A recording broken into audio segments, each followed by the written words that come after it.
Okay, nice.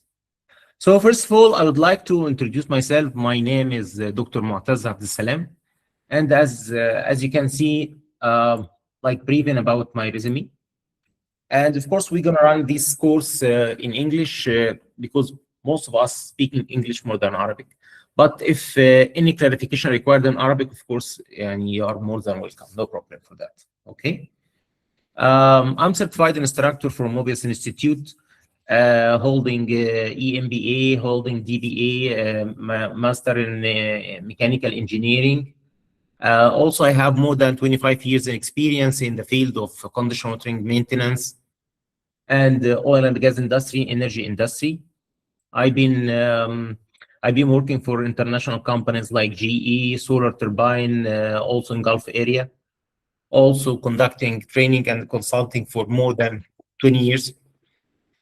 And I hope this session will be very interactive. We can transfer knowledge between each other, okay? First, we're gonna talk about vibration, and actually, we mainly concerned about vibration, shaft alignment, and balancing. And I believe that most of us get in contact with vibration, whether direct measuring vibration, or at least get in contact with vibrating equipment, or exposed to vibration reports.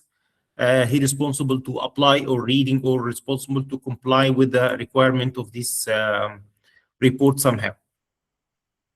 That's why actually vibration is very important to be understood with the engineers, technicians, anyone who is responsible or in contact with the machine, directly in contact with the machine. That's why we just quick briefing about vibration in this session, handling some of, or mostly those topics, but of course not deeply, but we just try to cover most of the useful knowledge about these topics. Okay.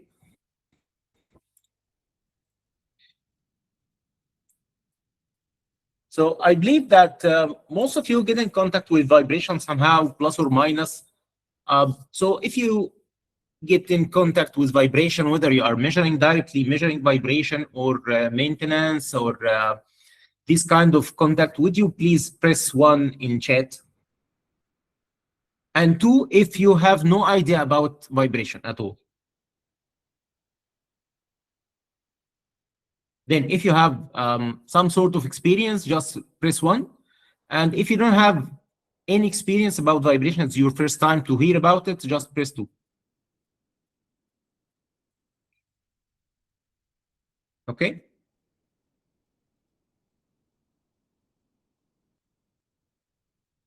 One or two? Okay, 1. That's fine. Okay. When we talk about this curve, I believe that most of us know what this curve means. Actually, this is what we called the path-stop curve. What this path-stop curve representing, or what this curve tells us exactly?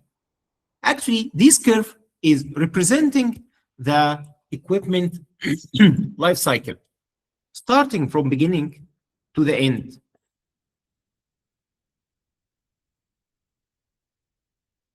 Okay.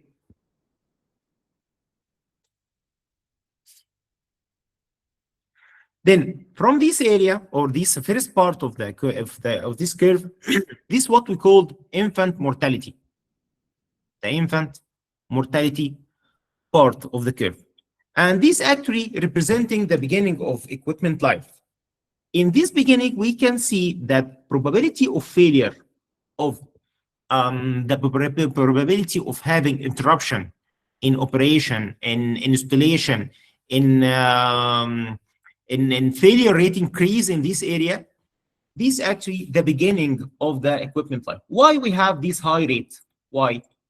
Because simply we have a lot of unknown things at this beginning. Like if you have new equipment, new installed equipment, of course we have a lot of things starting from maybe you get wrong installation, wrong selection, still need some adjustment for normal operation. All of this increasing the probability of failure. That's why we found the curve in this area is a little bit has high probability of failure. But after time, after you finish all of these problems, you found that the failure rates start to be normal or very low actually. And in this area, in this period, we call random failure. Okay, this is what we call random failure area. Here, what I mean of random failure. In random failure area, actually, we don't know exactly when the failure happened. Maybe here, maybe here, maybe here, maybe here. But the most useful thing that the failure could happen here. If we succeed to run equipment to this point, this will be a very good position. Why? Because simply you used the equipment lifetime to the end of its life, which means you are utilized all the spend money to take all the benefit from this spare part or this equipment until it start to fail. The last part of this bust-up curve, what we called wear-out period. And in this wear-out period, actually, the equipment start to fail not due to any interruption or any abnormality, but it start to fail due to lifetime. Due to lifetime. Okay? Until now, everything is fine? Everything is clear? Okay. If everything is fine, just press 1 in chat, just to make sure that you can understand and hear me.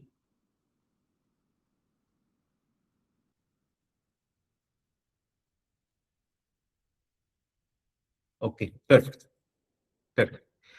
Then actually, it's very, very important for us to succeed, to use or utilize all the equipment life until it reach its end of the life. But actually, this is not the actual case. Then, what the actual case? The actual case that not all the equipment fail due to its lifetime, but they are divided in both age-related failure and random failure. The equipment failed due to age-related failure, it's like 11%, only 11%. But most of the equipment, which is almost about 90%, failed randomly. What do I mean randomly? Randomly that I don't know exactly when it starts to fail or when it failed already. Because when we talk about failure, failure doesn't mean it just fail like this, but it takes time. It takes steps to get failed. Let me show you something.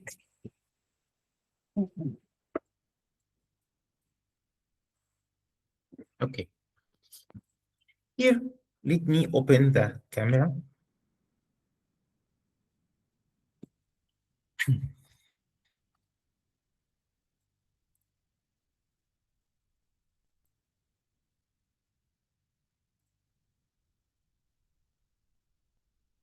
You can see me now? Okay, nice. This account.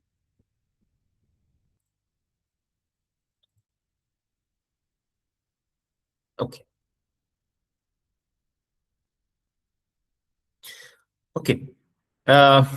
Look to this bearing. What this? Can you see this part? Here. Can you see? If you see this one clear, just press 1.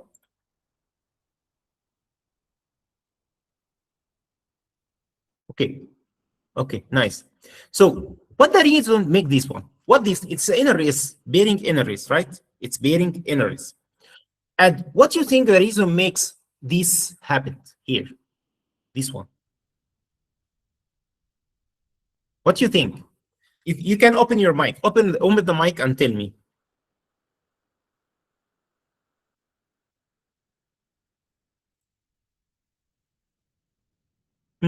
You know what the reason make this kind of failure? Okay, as you can see from here, you can see it's like a pattern of failure. Like this one is a dent. Here it's another dent. Here it's another dent, and so on. This actually not coming from a regular failure, but it's coming from what? It's coming from a very unique failure called false Brinling. What does false Brinling mean? False Brinling actually, when you have motor like this, and this motor, let's say, is connected to fan, and for some reason you stop this one, you stop the motor. But of course, as you know that the cooler is not coming alone, but it's working in bays or in bundles. And this bundle had many coolers. Then normally we have many cooler at the same bundles, maybe 2, 4, it depends. Let's say we have 4 coolers here. 3 in service and 1 stopped. In this case, the vibration will start to transmit from the operating cooler to the stopped cooler.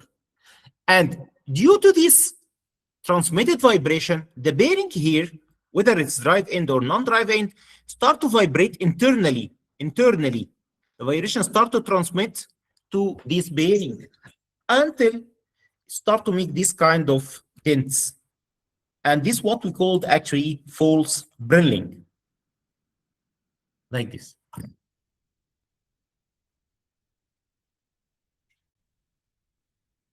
Like this, as you can see here. Here. Even you can see that the distance between these dents is equal. How long it takes to make this failure? What do you think? How long it takes to make this failure? Think. Starting like if you install this one today, how long it takes to make this failure? Write in chat. How long are you expecting to have this failure after installation? 1 month, 1 week, 1 year. Okay. Random. Yes, exactly. It's random. We don't know. And it also depends. Maybe the equipment running, maybe the equipment stopped. Maybe there is high transmitted vibration. Maybe they don't have this kind of transmitted vibration. That's why, according to standard, there is some special standard for foundation, to avoid this kind of transmission. That's why this kind of failure makes the random failure very high.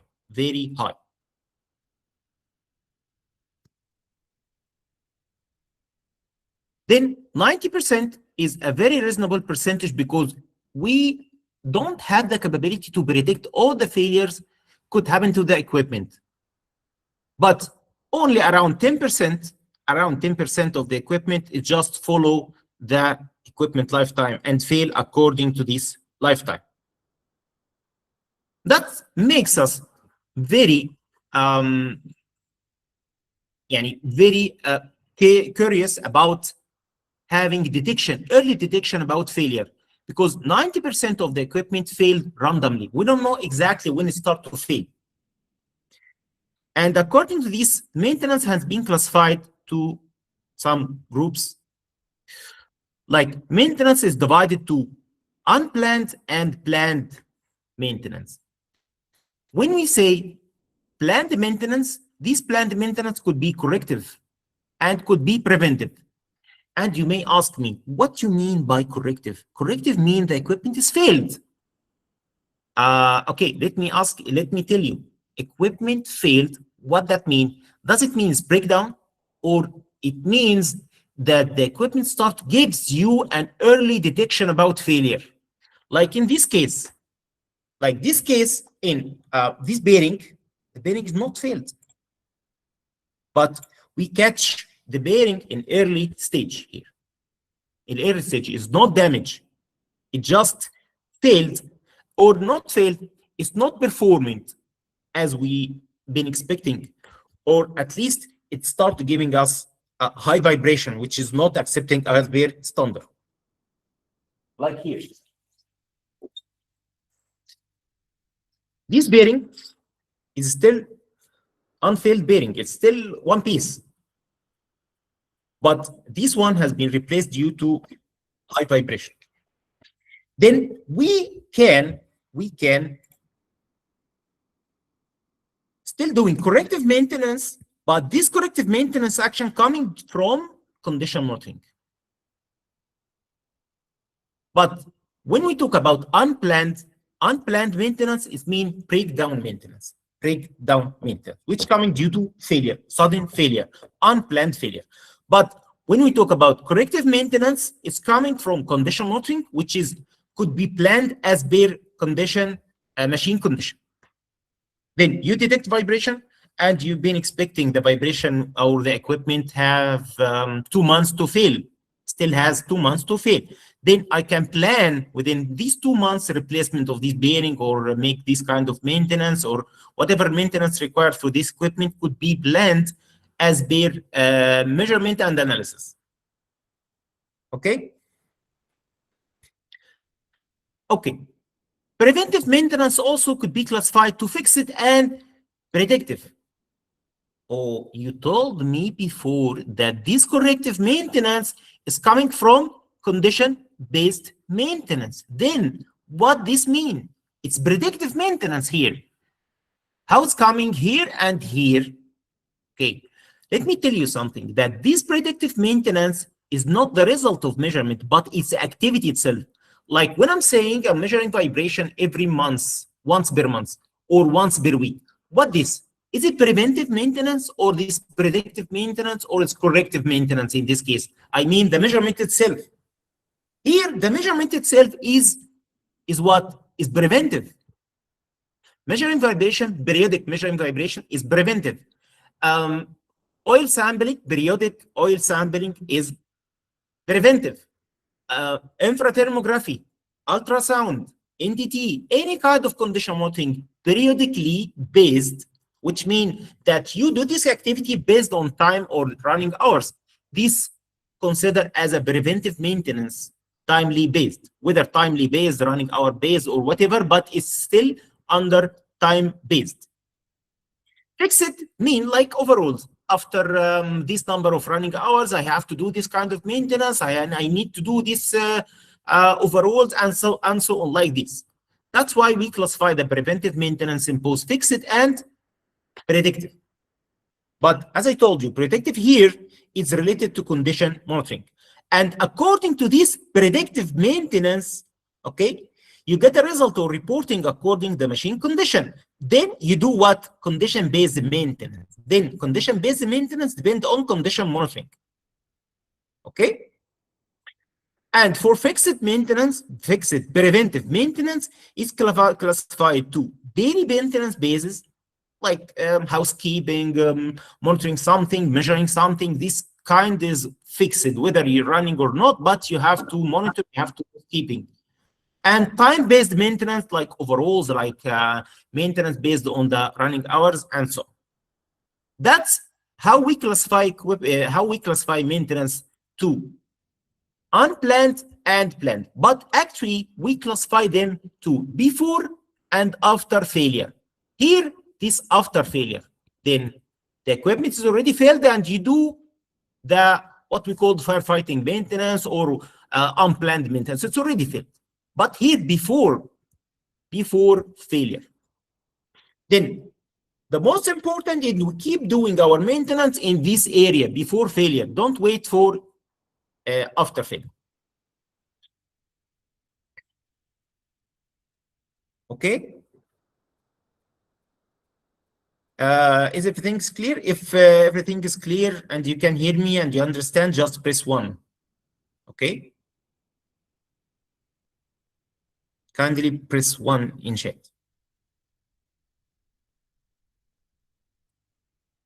Okay, okay, nice. Let's continue. Then, according to this, we need to have better understanding about vibration. Then, if I have vibrating object like this, and this one, just when I pull it down like this, and leave, it starts to vibrating. This is what we call free vibration. Free vibration. which means the vibration, this object is vibrating freely. It just, you just apply one force and leave it vibrate. But the most important question, in this case, what the frequency of vibration here? Okay, here the object start to vibrate under what we called what? The natural frequency. The natural frequency. Exactly, Mr. Ali. The natural frequency. Okay?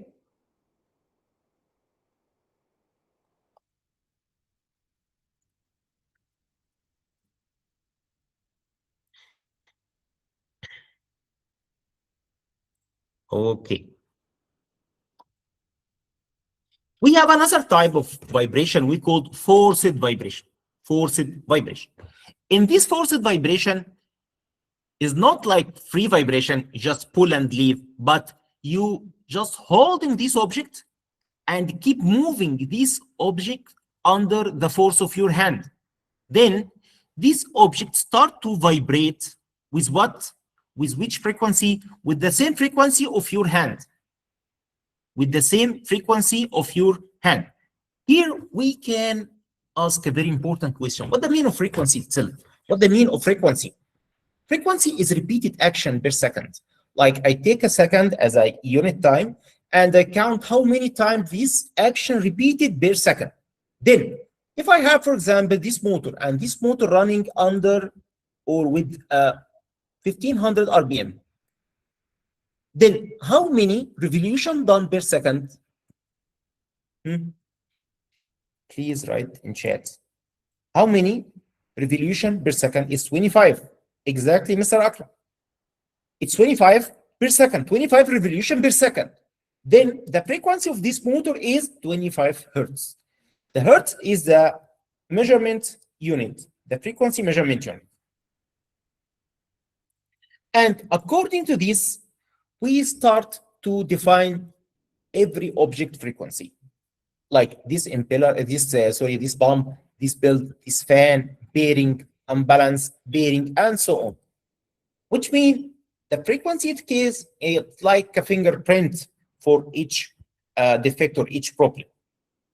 Then we have now free vibration and we have forced vibration.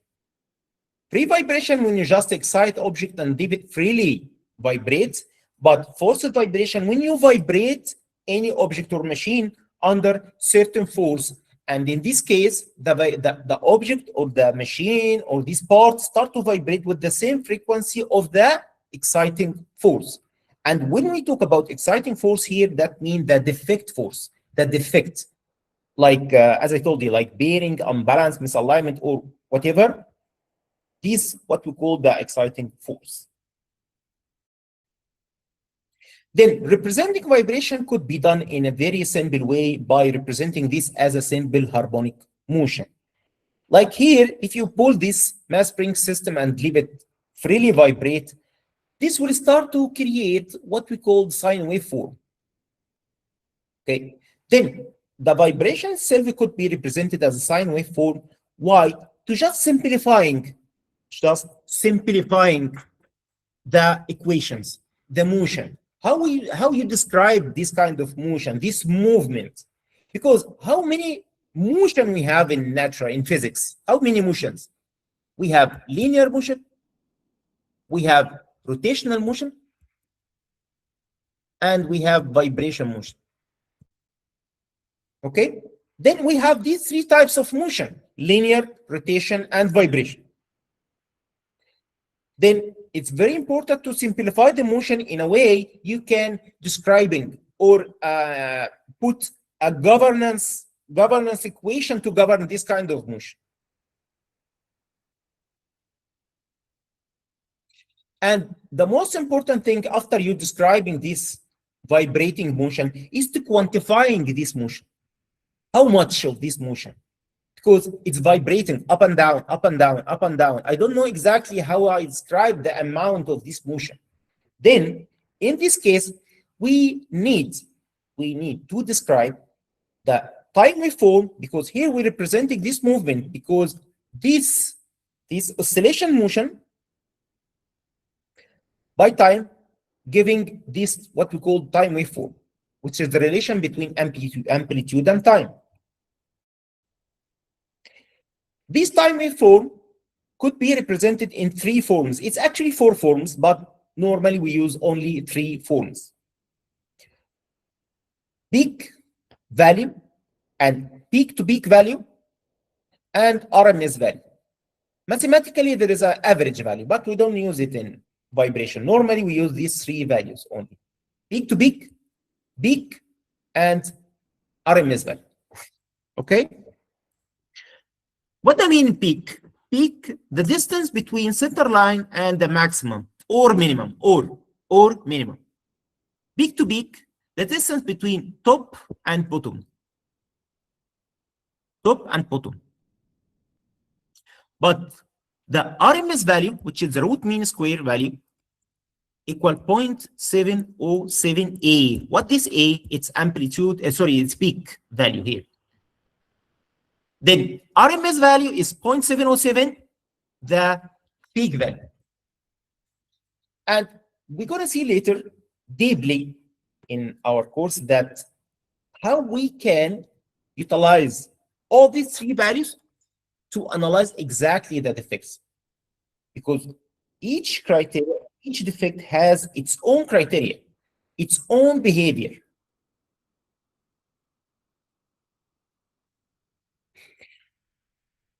If you exactly need to represent the actual machine, you can represent each part of this machine as spring mass system and connect them all together, giving us the multi-degree of freedom, because each mass spring system alone has its own degree of freedom. Like here, this one is moving vertically, another one moved horizontal, another one move in Z direction. Then mostly we have 3 directions, X, Y, Z. This is the freedom direction. But actually, we have 6 degrees of freedom, X, Y, Z, and rotation X, rotation Y, rotation Z. That's why we have 6 degrees of freedom in normal. If you connect all these parts together, it starts to behave differently than each separate part alone. Then, when I'm talking about bump, I'm not talking about only bump as a as one unit, but this bump is made from different parts: 2 bearings, shaft, mechanical seal, splash ring, throwers, impeller, whatever. All these components together make bump. Any change for each part, any change for any part of this will change its behavior. That's why sometimes when you have a very normal vibration bump or equipment and go for overhaul, after this overhaul, you found the vibration is high, or the behavior of this equipment start to change, and you don't know exactly what happened. Honestly, you don't have the same equipment before overhaul, but after overhaul, it's completely different equipment now. Then you need to start from beginning. And in this case, after overhaul, actually, you will start the best curve from beginning again. Here. This one. After overhaul, you will start from 0. You will have this high probability of failure in the infant mortality, and then start working monitoring until you get the random failure period, low rate of failure. And after that, when the equipment complete its running to overhaul, running hours to overhaul, you start the 3rd stage, which is the wear out.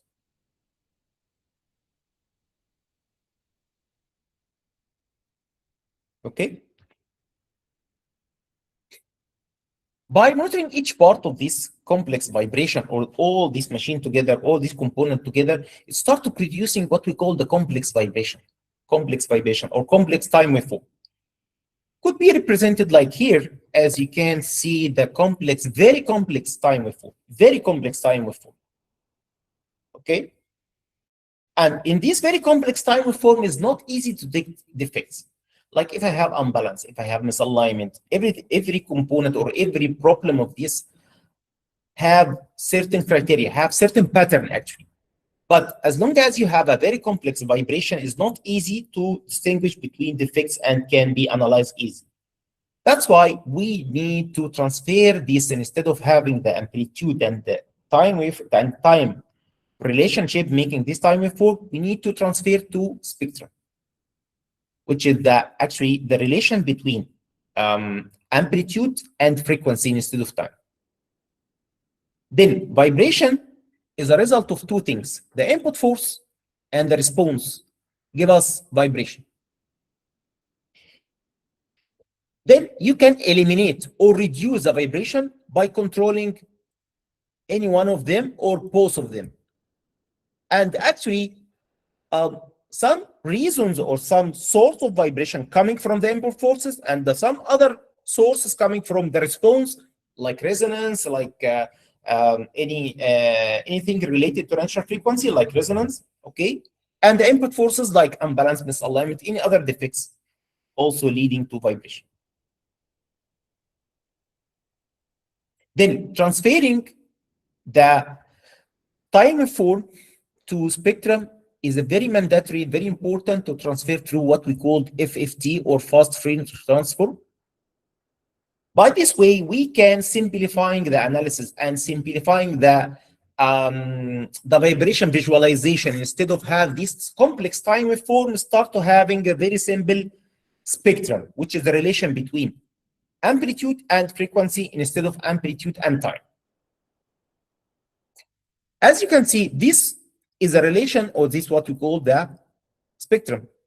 This time waveform. Here, the relation between amplitude and time. But here, the relation between amplitude and frequency. You can see here the frequency in hertz here.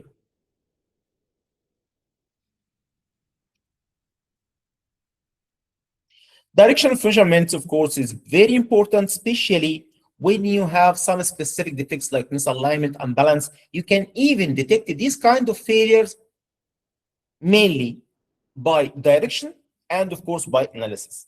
But direction is very useful tool in analysis also.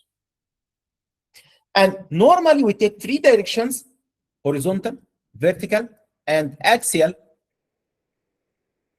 to visualize how this object or this machine is vibrating. Because I told you before, we have 3 degrees of freedom. That's why when you measure 3 directions, you visualizing exactly how this machine is vibrating. And according to this, you can detect or analyze the defects. Okay. Then if everything is okay, just press 1. Tap 1 in chat.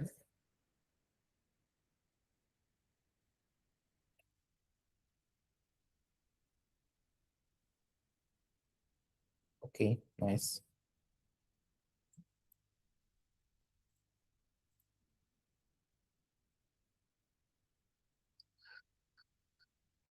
Okay. Also in vibration course, in this course, we'll talk about resonance. And actually, resonance is very destructive phenomenon. And this happens when we have matching, between the exciting force and the natural frequency. Sorry. And in this case, we find the resonance case. And this resonance is very destructive, and we need to avoid this one. Whether when we have the resonance in the stagnant or static equipment or in the rotating equipment.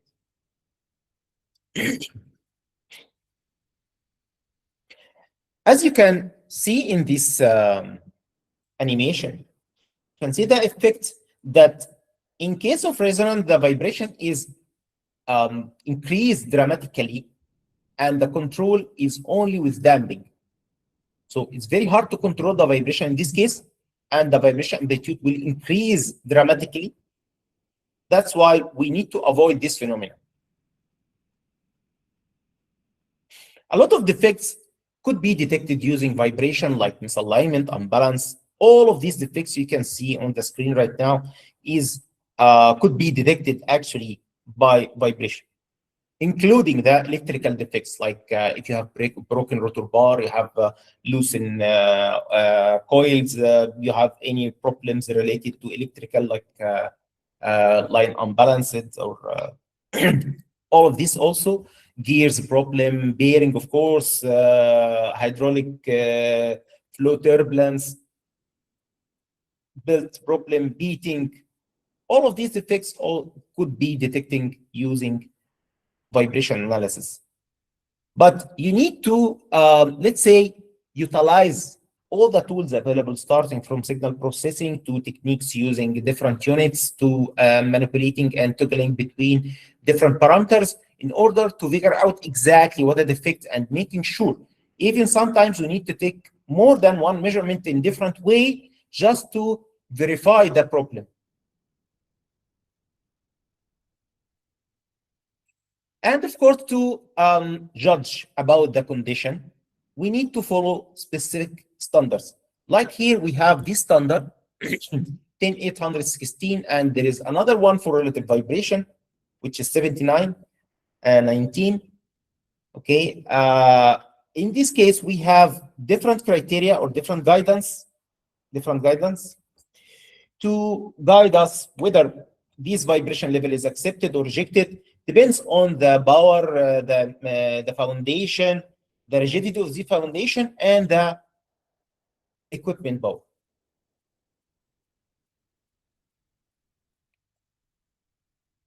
A lot of case studies also we will manage in our course, including unbalance, misalignment. As I told you, if we talk about, for example, here about unbalance, what the meaning of unbalance? Balance, that means the mass distribution is not equal.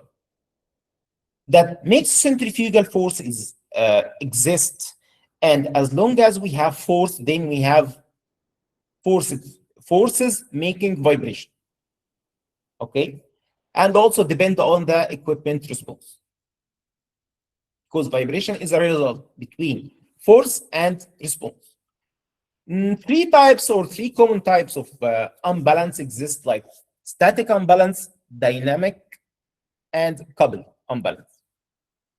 Dynamic is the general case, which is like including both static and coupled. But we consider only coupled and dynamic in case we have wide rotor. But if we have narrow rotor, you can count it on static unbalance only. And normally, if I need to balance this rotor, what I have to do, I have to put another mass here, giving the same effect, the same force like this, but in the opposite direction, right? But it's not that easy because you don't know exactly where the unbalanced mass. Here you can see clearly because it's drawn, yani you can see in this graph, but in actual case, it's not like this. In actual case, if I have rotor, normally the density here different than here, than here, than here, and each part of this give force, give centrifugal force. And what we're dealing is actually we're dealing about the equivalent forces. Then it's very important when you go for balancing, you need to decide exactly what the amount of mass you need to add and when and where.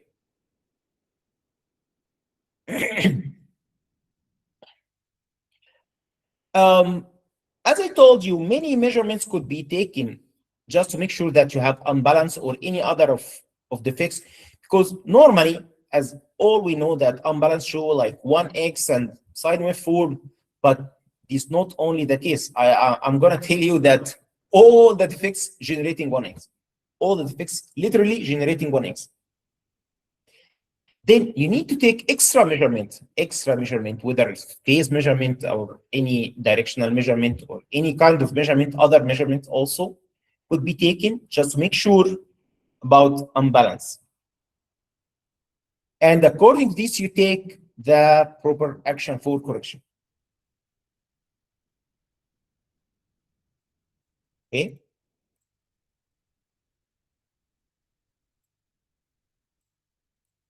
Is it clear? Okay. If it's clear, please press 1.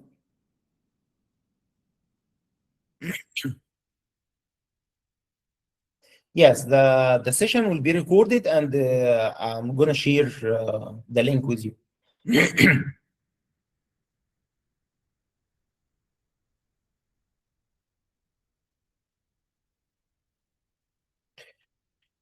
As I told you, unbalance is showing up like 1x. What I mean 1x? It means the running speed, the frequency of running speed. Also, mostly or almost pure sine waveform in time waveform, also good indication of unbalance. And the last part of our course will be shaft alignment. Then our course actually is divided in 3 parts. First one is vibration analysis, starting from signal processing, measurement, diagnosis, and the different techniques you are using for diagnose different defects, machine defects. Second part is balancing, how you balance, how you decide, or how you measure the balancing, how you calculate the corrective mass, what the standard we have to follow in order to judge about the acceptance or rejection of this residual imbalance. Okay, how you read the balancing report. And the last part in the course is shaft alignment. In shaft alignment, of course, we know about shaft alignment. Shaft alignment is very important. What I mean, it's like you need to make these two shafts between driver and driven, they are collinear together. Okay, but we have many factors affecting this collinearity. Like we have what we call thermal growth, soft foot, a lot of things actually, starting from pre-alignment check, and after that, the methods we follow, starting from the simple to complex one, from the cheap to more expensive one, like starting from rough alignment to laser alignment techniques. From this to this, a lot of steps and different accuracy, but you need to take care, like every one of these could get better result if you follow the accurate steps. Okay, that's why it's very important before you even start to make alignment, you need to make a pre-check alignment steps. Because if you start alignment without pre-check alignment, you may keep doing alignment without any good results unless you fix the problem making this. Like if you have a problem in foundation, you have a problem in leveling, you have thermal growth not calculated in a proper way. If you have pipe strain, a lot of things could be leading to bad misalignment. Okay, and we have two main types of misalignment: parallel misalignment and angular misalignment, and of course combined misalignment. That's why when we start doing alignment, we need to fix one by one. Okay, we have vertical and horizontal. Vertical and the horizontal. Of course, we're starting with vertical, so we can add or remove shims, and later we fix the horizontal direction. In both vertical and horizontal, we consider the parallel and angular misalignment. Okay.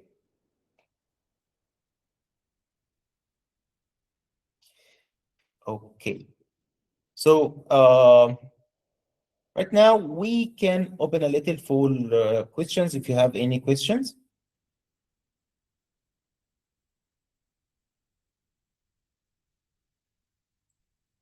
Do you have any questions? Okay. Anyway, if you don't have any question, that's fine. This session will be recorded, and you are in the group right now. So anything you can direct message me and me or the team. If you have any clarification, the team will reply to you. If you have any technical issue, I will reply to you. Never mind, just ask. Okay. If you don't have any question, just press 1. If you have question, you can write your question or even open your mic, speak. Don't worry. Mr. Mu'taz, I have a question. Yes, please. Regarding the certificate vibration analysis category 1 and 2, okay, delivered by Mobius Institute. Okay. So you are doing this kind of training course to Yes, prepare. actually, I have 13, which is like the next Monday. I have Cat 1, starting Cat 1. That one, okay. Mhm. And donc, how long time to complete this training course for each category? How long? How it takes as a period to complete each session? It's 4 days. I mean, it's 4 days right now. That's 4 days. It's For enough Cat to 1. complete. Cat 1. 5 days This for Cat 1. And for Cat 2 and Cat 3? days. Cat 3 also 5 days. But you know that the material is increased when you increase the cat. Yeah. But the question is, it's enough her to collect all the information for, especially for the Cat 2 and 3. The 5 days, it's enough. I think it's not enough now. Normally, well, look, what I'm doing, we do the sessions, Cat 1, Cat 2, 3, whatever, and we record it. And you will have access to this record. Then if you don't even get it on time, you have enough time to repeat and remind everything. Okay? Okay. And supporting you until you get certified. We have here, I believe we have Mr. Hassan, Bashwans Hassan. He just gets certified the last week. باشمهندس حسن سامعنا؟ السلام عليكم. عليكم السلام باشمهندس حسن، كيفك؟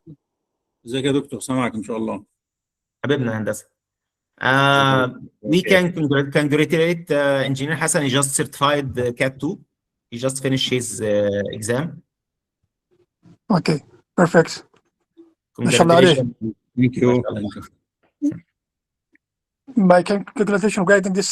Just the simulator. It's included, I think, to prepare to this exam. Actually, yeah, you will have access to TMS for Mobius, and they have material for this. Yes. So it's mandatory. So to prepare